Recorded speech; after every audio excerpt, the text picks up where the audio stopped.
John Wedger is a police whistleblower. As a CID officer, he discovered back coverings on child sex trafficking networks, which led to an investigative inquiry by the Independent Police Complaints Commission, delving into the depth of police involvement. He is one of the bravest men in the country today, by many people's reckoning. John Wedger, thank you for joining us. Please speak freely to this commission. I'm recently retired from the Metropolitan Police, where I served as a detective.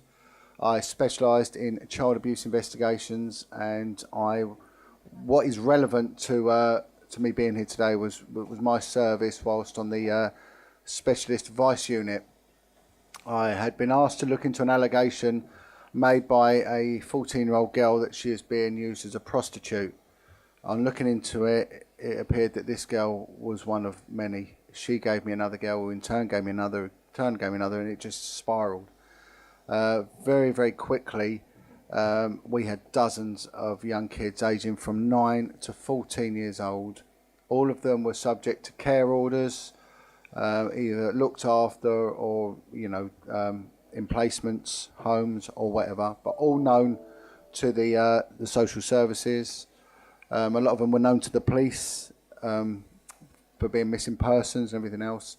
And all of them were addicted to crack cocaine and heroin, and were all being pimped out, as the term goes, by one person, which was a female prostitute who was very well known to the Met Police.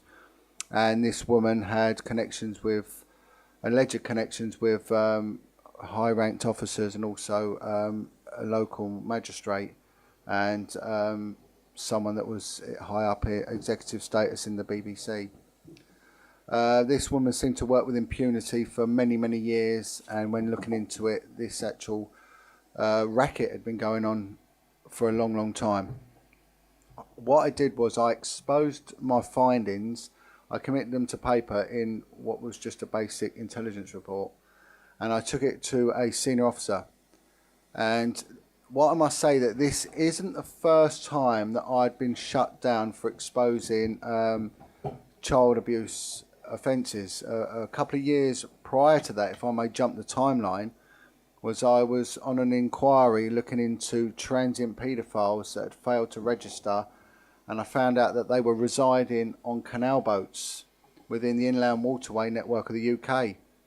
They had information from within the prison service that there were two paedophiles that were living on boats. Now, boats had a lot of poignancy in as much as there was freedom to travel. The canal network was very, very old and therefore didn't get policed, and children liked boats. And the BBC had a programme at the time which sort of, it was to do with two little dolls that lived on a canal boat called Rosie and Jim, and it was tied in at the same time as I was looking into this, so kids were drawn to the waterways. I'll get back to the main story, but the reason for telling this bit was that I was told that there were two sex offenders. I was asked to look into it as a field intelligence officer, and if I found another two within a set period of time, they'd be happy. Within that period of time, I'd found 90. I came into work, and I was told by a high-ranked officer that the inquiry had been shut down, and the reason given was that they couldn't afford the funding for me. But I had been approached by a Scotland Yard detective who told me, he said, when you investigate any crime and you do well at it, you get praised. When you look into child abuse cases, the opposite happens. Be very careful. He then told me about a cabinet minister that they'd investigated on a few occasions, and on each occasion they'd been shut down. So I was aware that this had gone on.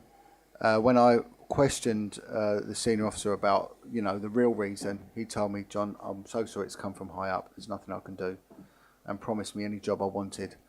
So I moved on to the vice unit. So I was expecting to be praised for what I found out. Each day a new child would be found, and it was just spiralling. I was brought before someone who is now a very, very high-ranked officer in the UK indeed. And he sat me down and he said, John, I've got to be very upfront with you. And I said, well, I'd like to be upfront with you, Governor, as well. And he said, you're out of all the officers I've got here, there was about, 40 officers. He said, you're the second best one I've got. which was a good accolade. He said, but unfortunately, you've dug too deep. What the hell have you done? Now, on a personal level, since the beginning of 2000, I'd brought up 4 children on my own, and this was common knowledge within my unit. And he said to me, if you ever disclose what you found out, you will lose your home, your children, and your job. You must shut the F up. And he said, you will be thrown to the wolves. You have no idea who and what you are dealing with. He said, I'm warning you now, you must back away. And then he said something quite strange. And he said that if you say a word of this, and even if you make a complaint, it will come back to me and it will go in the bin. I and no one else will ever betray fellow rank. Shut your mouth. So I walked away from that investigation, and I moved on. I was offered to stay, but I couldn't. What was very strange was that the main witness, the young girl that came forward, was found dead in the street very shortly afterwards on a suspicious drug overdose, which sort of compounded matters. I then moved on to work on child abuse investigations, which is slightly different to vice, and I can, if I have the time, explain why there is this compartmentalisation within these institutions. And it's all down to remits and justifiable reasons for actually doing nothing as opposed to doing something. I went on to a child abuse unit in one of the poorer boroughs of London, and I was asked if I would like, as well as an investigator, take on a second role dealing with various sort of issues they have. And I was told you'll get a day here and there to go to a meeting. And I asked to look into if anyone was dealing with children's homes. I was told no, there was an officer that was dealing with children's homes, but she left 2 years ago, and she didn't do anything anyway because nothing happens, there's no problem. And I asked this sergeant, are there any problems with child prostitution within the kids' homes? He said, what you on about? No, of course not. I got a list, and this is almost real time as I'm telling it now. I got a list faxed through to me from social services with all the children's homes. There was 26 kids' homes. I picked up the phone and I spoke to the fella, and I asked him how many kids they have. And on an average, there's about 5 children reside in these children's home. And I said, no, I'm not pointing the finger. No one's in any trouble. How many of these children do you lose at the weekend? Which is the usual pattern of missing, you know, when kids go missing.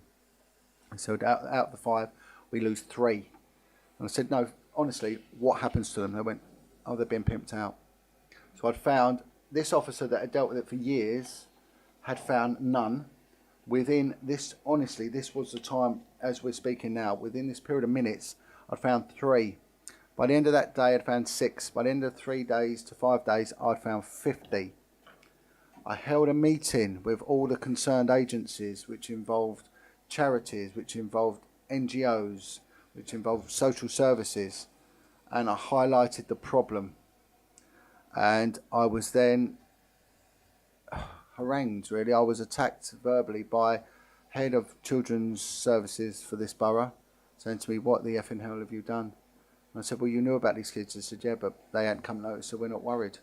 The children were making money, so therefore the children weren't worried. The children had a boyfriend, which was their pimp. Therefore, they thought this was love.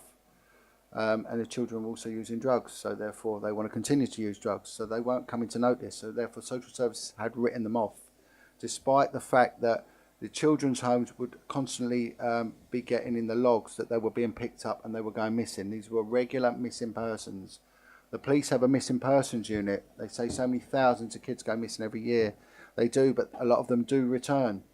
But what is never looked into is what happens when they're going missing. They are working as prostitutes. And again, the child abuse units won't look into them because they say it's not interfamilial, because it's someone else pimping them out. The bigger cities have vice units. Vice units will not deal with them because they say that these are kids subject to care orders. So no one looks into it, and it goes on and it festers. And it festers. And then funny enough, after this meeting, I was shut down and moved again. I then came forward a couple of years later. I was actually genuinely concerned that I would lose my children. I know how powerful the police are, and I know what they're capable of, having worked with them. I blew the whistle a few years ago, and I was told that my allegations would be taken at the highest level. I asked to speak to a high-ranked female detective, and this was questioned. And then they did get me a high-ranked female detective, and she said to me, "Why are you talking to me and no one else?" I said, "Because you cannot roll up your trouser leg." And she said, "I understand exactly what you mean." They instigated allegations of corruption against high-ranked officers. When you investigate these crimes, as a witness and informant as I was, you're meant to get regular updates every 28 days. I never received one in 3 years. The matter was passed from one unit to another unit. It ended up with the IPCC, who again did nothing and failed to update me despite the fact that they had corroborating evidence. I met with other police whistleblowers via a few concerned MPs. One of them was a lady called Maggie Oliver, who had exposed the scandal in Rochdale. Another one was a man called Lenny Harper, who had exposed the horrendous goings on at a kids' home called Hope de la Garenne in Jersey. Each one of them echoed each other. They both said, "They're going to come for you, and they will come hard." And I said, "What do I expect?" They said, "Right, you will be served with gross misconduct papers. You will be interviewed, they will find against you, you will be sacked, and you will probably face a court case and may go to jail." Now, the threats that was echoed to me: you'll lose your home, your job, your children. At the same time, the police stopped paying me. I went without wages for nearly 3 years. I had 3 children at home. 4 children, sorry. Then what happened was that they served me gross misconduct papers. And I was told what it will be for data protection violations, which seems to be a common occurrence. I got served with numerous data protection violations. Each one could have given me a 2-year prison sentence. And this continued and continued. Now, what also happened during this period was that one of my children was involved in a life-changing and catastrophic accident in which he was initially declared dead. They revived him. He was on life support for many, many months. I got a call from the hospital to attend the hospital where they had actually lost him. He'd been dead for 10 minutes. So I was called down to the hospital to basically identify him. I turned up and they had actually revived him within this period, but they deemed him as brain dead, although he was on full 100% life support. A colleague of mine was so concerned, as I had no money, and for 3 days I slept in my car and stayed by my son's side. My son actually made signs of life, and I was able to return home. But my colleague had brought this to the attention of senior officers, just saying, you know, you've got to help this man. He's actually done nothing wrong. The Met Police's response to this: when I got home, they'd sent 2 child protection officers round to interview my youngest boy on allegations that I left him home alone while I was with my dying son. So the threats of "you will lose your home, your job and your children" rang true. I persisted. I refused to give up, and I set up a forum, a working group with all the police whistleblowers, and it extended and it branched out. The IPCC stopped investigating the crime. I was meant to be given a full breakdown of what went on, and I was given a 1-paragraph letter and told not to contact them again. We're not investigating it. Their answer was that the 3 high-ranked officers that I'd accused of corruption, they went and spoke to them and they denied it, and that was the extent of their investigation. And all them years as an investigator, I've been doing it wrong. We've just got to ask someone if they've done it, and if they say no, that's it. And that was what they expected me to swallow, and told me not to contact them again. I took the matter to the policing minister at the time, a member of the Privy Council and a member of the government's cabinet. He met with me, and he was actually, to my surprise, appalled.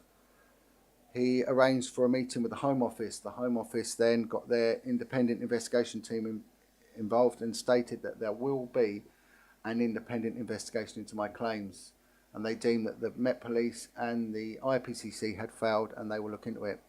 I was summoned to a meeting and it was a fully recorded meeting, and it was witnessed, and in which the Cabinet Minister handed my paperwork over to the Home Office officials, and that was an official handover of the paperwork which I supplied to him. They then gave me their assurances that they will be in touch with me and give me a 24-hour contact number, and said they will investigate this independently. I never heard from them again. They have since denied receiving any paperwork. When pushed, they admitted they did receive it, but have now lost it.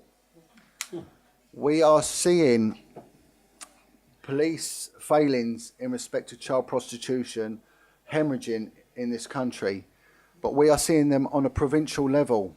We're seeing them in Rochdale, Blackpool, Rotherham. We're seeing them in Oxford, Aylesbury, Swindon, all on a provincial level. London is one of the largest urban conurbations in the Western world. It has got one of the biggest police forces. We haven't heard one thing about organised child prostitution in London, and the reason being is that those high up have been covering it up, and this goes right to the heart. I was met with, as I said, Lenny Harper. Children were killed at Haute de la Garenne, in which Lenny Harper had forensic evidence, which was then went missing. And he said to me, "Be careful, what you're looking at will go right to the heart of the establishment." I sat down with the Commissioner of the Metropolitan Police, Cressida Dick, and I explained to her what was going on. And I explained the dynamics of how you groom a child. I said, I can take a child out of a care system. I can groom that child. I can have sex with that child. I can get my friends to have sex with that child. I can pimp that child out. You have not appointed one officer to investigate that. Yet if I leant over my fence and called my neighbour a derogatory term, I'd lose my home, my job, I'd be signing on a register, and I'd never work for the Met Police again. How is that justifiable? How is it justifiable? I now work with victims and survivors of abuse. I help out with recovering alcoholics and drug addicts. I'm working in collusion now with one of the most notorious gangsters the UK had, and the convicted murderer, Chris Lambriano. And I've never had such support and compassion from these people, yet the police would have had me swinging from a rope if they've had their own way. When we look at our prison service, we look at our prison system, 75% of inmates are illiterate. This is in the UK, they're illiterate. 75% of our inmates have come from abused backgrounds. We have a recidivism rate of 75%. The system does not work. Child abuse is at the root of all of this. Child abuse units, when I was on them, I've worked on many specialist units in the police. I've worked on units that have been anti-government. I've worked on units that have been financial crime. You get given a car, you get given an expense account, you get given unlimited overtime. When I was on child abuse, we had a car between 10 of us. I worked with 3 alcoholics because the work was so horrendous and impactful. We had no respite. We were worked till we were dropping, and we would have appointments to see psychiatrists every 6 months, but they weren't to sign us off. They were to keep us going, to say, "Oh, you're all right, you're all right. Keep going, keep going." They deliberately underfund anything to do with child abuse, deliberately, and it's done for a reason. I had many informants that came from the street. They were beggars, they were drug addicts, they had all been sexually abused as children. One of them told me of a scenario when he was in a kids' home at the age of 4, was raped on his first night by a Catholic priest. He then went on to be raped daily and whipped and beaten. He became a drug addict, and he ended up as a rent boy on the street at an area of the West End where I used to work as a vice copper. And that was what was classed as the meat rack in Piccadilly Circus, where young boys were openly picked up for the purpose of prostitution. It was known about. He went to get in a car, and he was in trouble. He needed drugs, so he needed the money. And he had a pimp, and he said a pimp wasn't a bad thing. A pimp actually looked after me. I was safer with a pimp on the street than I was in a kid's home. He went to get into a car which was a white Rolls Royce with 2 men in it. and his pimp said, "Don't go in that car." The last two boys went in there. They killed them. We never saw them again. He gesticulated for the driver to drive around the block, and his pimp didn't see this. His pimp thought he'd walked away, but he didn't. He got in the car. He was then taken to a very affluent part of London called Hampstead. He was then subjected to 3 days of torture and sexual violence, in which he said that they knew that they'd killed him. And he said they dumped his lifeless body on Hampstead Heath by the Royal Free Hospital, believing he was dead. And he said, what shocked me more, John, was the fact that these two men, they were well dressed, they had a big house, and they were actually getting ready to go to their niece's wedding whilst they were dropping my lifeless body off, perceived lifeless body off, on a bit of heath ground. Yet it goes on consistently. Back in 2003, the justice system brought in what they called the Bad Character Act. Before, you could never bring in someone's previous convictions within a legal trial in the UK, unless it was a very, very serious one, and then it was very difficult. There were too many legal parameters. They brought this in, and everyone thought that it was a coup. It was a step forward in gaining justice. But when you commit minor acts of shoplifting, it's dishonest crime. You are then deemed a dishonest person. Every person I dealt with, every street person, every crack-taking prostitute had been abused as a child. They all committed dishonest crime to stay alive. Right? They shoplifted. They pimped themselves. Whatever they did it to survive, to buy their drugs, to carry on. So whenever they were brought in a trial as a witness, they were instantly deemed as dishonest. And this is what we're seeing now when people are coming forward. They are rubbish and they're broken. And one of the startling things that occurred was back in the beginning of 2000, they brought over Mayor Giuliano from New York to preach to us on a thing called the broken window theory. And what his theory was that if there was an area that of depravity that had a broken window or a damaged bus shelter, clean it up, smarten it up. You won't get your drug dealers, you won't get your shoplifters, you won't get your robberies, that all these crimes that are in the periphery around sort of poverty and everything else. And therefore, your society gets better. Smarten these broken windows up. It was naive at the least. Where is this timeline taken back? The fact is they're doing drugs because they're paying for heroin. They're on heroin because heroin is an analgesic. It's a painkiller. Pain can be mental, emotional, as well as physical. And the majority of them were there doing the drugs because they come from the care system. The care system that had appallingly let them down, and that they had been sexually abused, and they had no way of processing the damage that had been done to them. Our judicial system sets them up to fail. It follows them through from cradle to grave. These kids are known about, yet nothing happens. They grow up, they become bad in class, they become violent. They get reported to the social services, yet the problem is still not addressed. They then commit minor acts and end up before the juvenile courts. Again, nothing is done. They commit then heavier acts, robberies or whatever, and end up before the magistrates' courts, yet nothing is done. They end up before the Crown Courts, and ultimately they end up going before the coroner's courts. Yet throughout all this circle, nothing ever breaks it. The people that are paid a good living wage to stop this are failing it. And sometimes it's deliberate, sometimes it's apathy, sometimes it's ignorance. I've just come back from Rotherham, a small steel town in the northwest cluster of the UK. I met with a social worker who had exposed the child prostitution problem. She ran an outreach group and the kids would come into her, and then one would tell her, another and she looked into it. It was organised prostitution. It's a small little town. 2,000 children were being pimped out. She got attacked. She got attacked from the police. Her husband nearly lost his job. It nearly brought her to this point of suicide. And this is what they do. It's orchestrated and it was manipulated at the highest echelons. And she said it was coming from the high-ranking officers. And it was. But yet all they would offer up would be the lower-ranking officers for some form of malfeasance, whatever. But it is being orchestrated at the very top. My investigation showed a strong link with high-ranked officers and organised criminals. I spoke with another child abuse investigator in a quite high-ranked officer, and I spoke to him from Manchester. Again, he had a proven link between high-ranked officers and organised criminals and child prostitution there.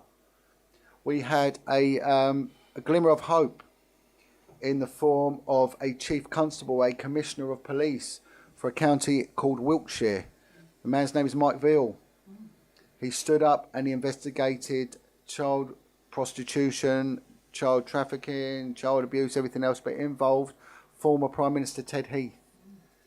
He turned around in Parliament and he said, if they can attack me, because he come under attack, and he said he came under attack from places he didn't even know existed.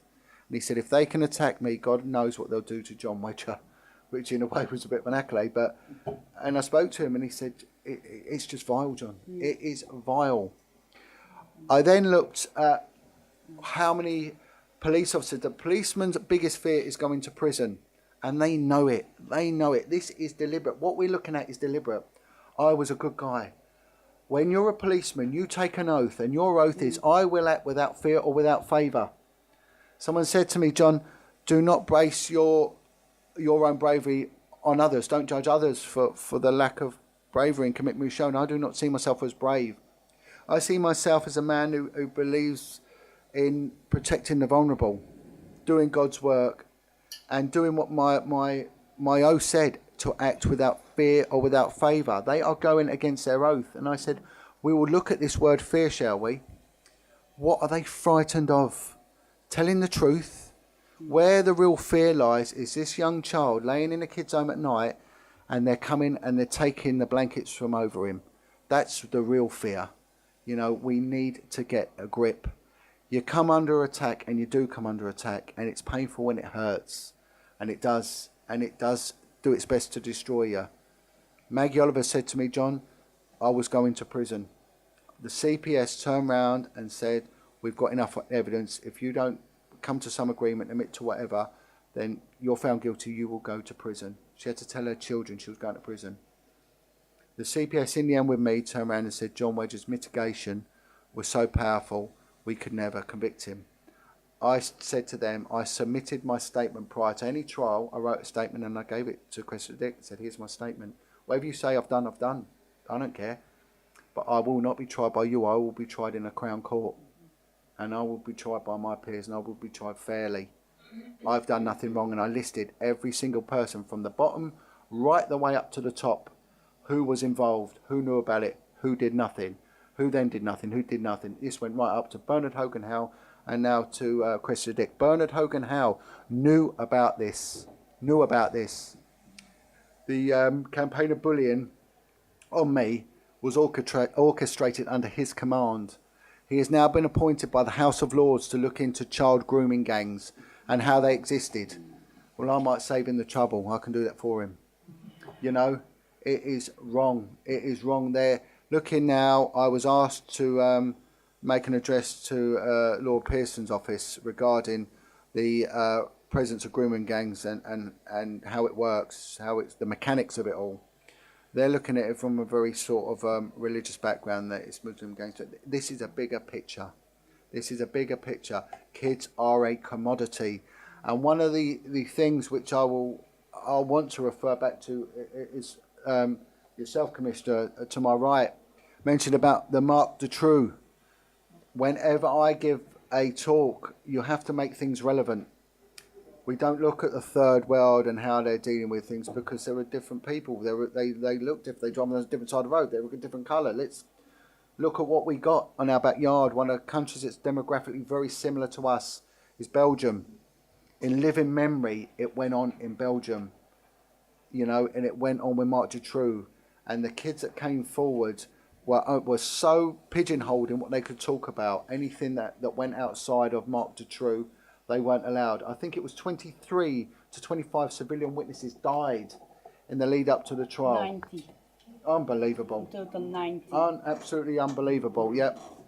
And then the people took the power back.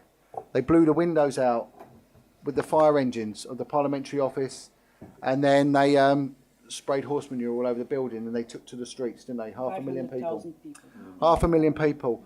And what do? We only kick off when someone throws a cat in a wheelie bin. If we allow our children to be attacked and preyed on in this way, we have failed as a decent and moral society. And we are doing that. And we are doing nothing. It has to stop. And they have to back. I don't want no glory, but people like myself, we need backing. And we need it. Absolutely.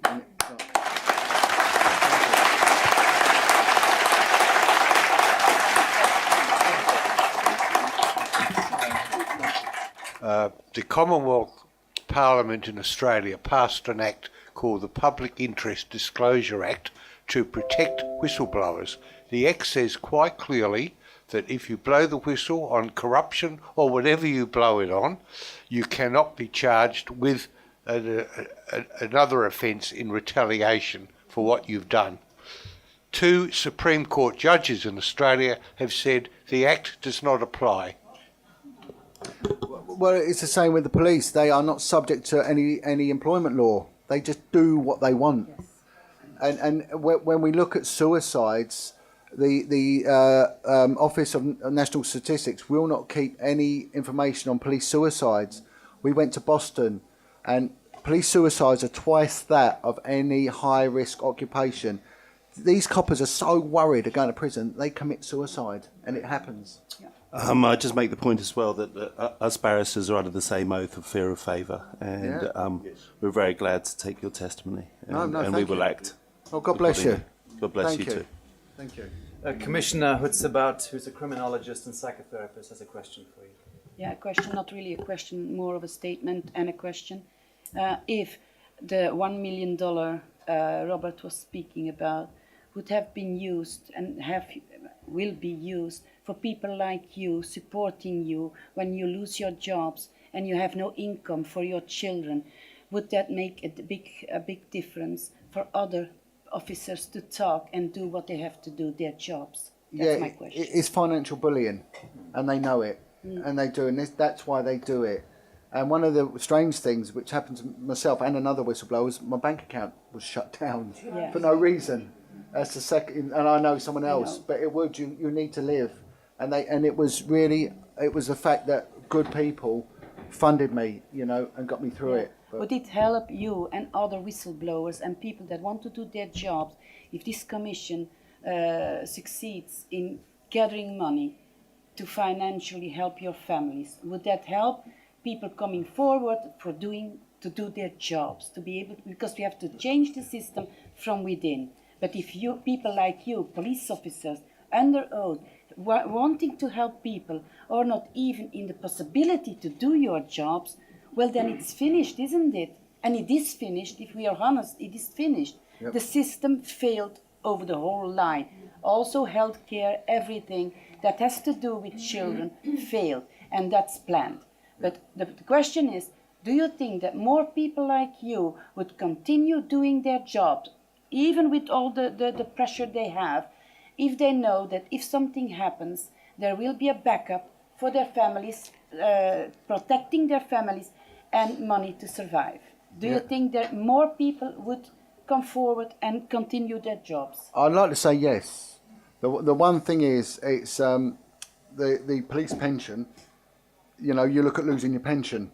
And that's what does it. That's what keeps them in silence. But you do need money, and also recourse to some sort of legal assistance.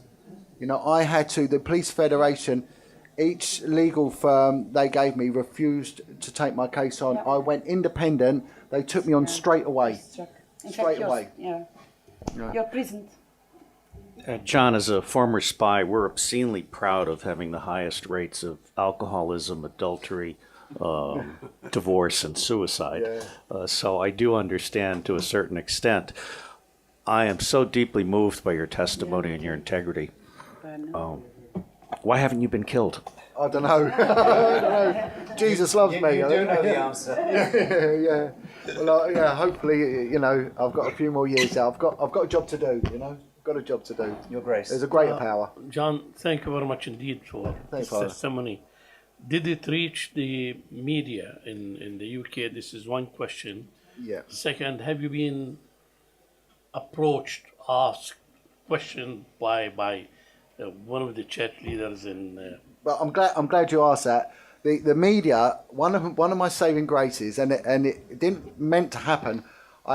Something Sasha mentioned the other day to me was about doing a testimony and keeping it for legal purposes.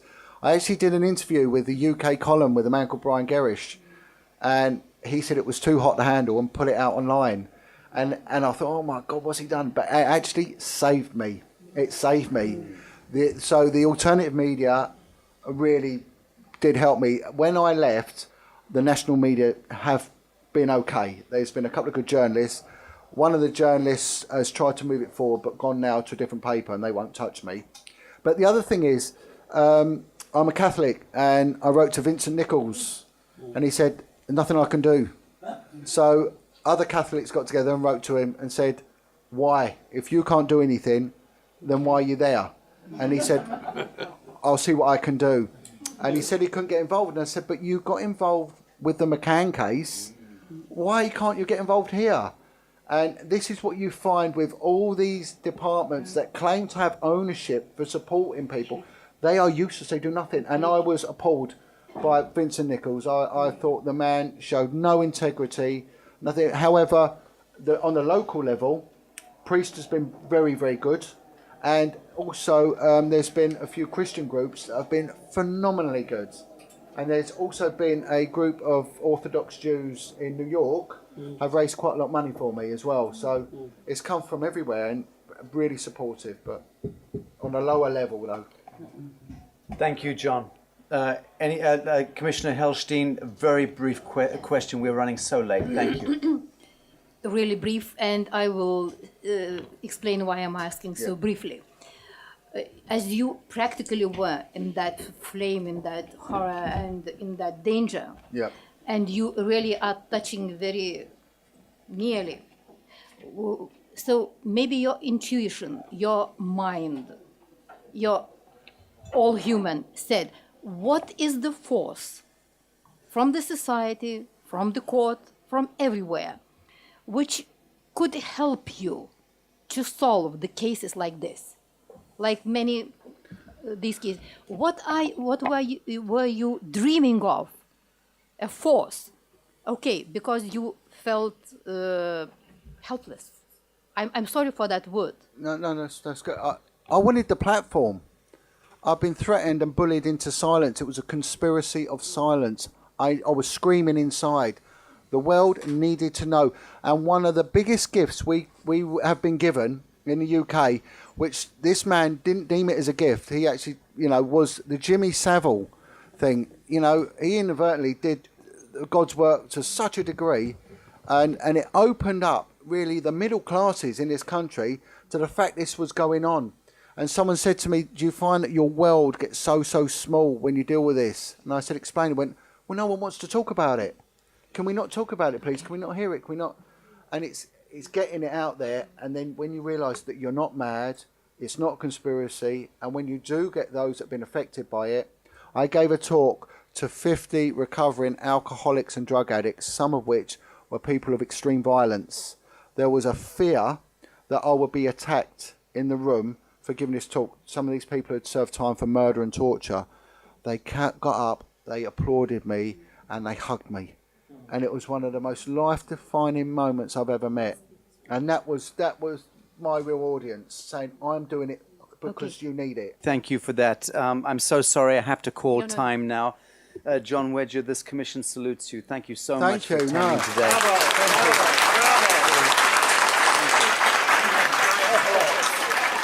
We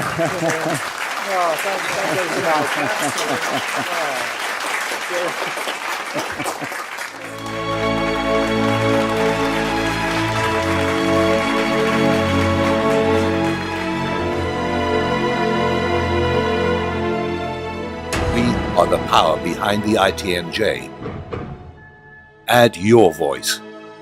Sign the treaty.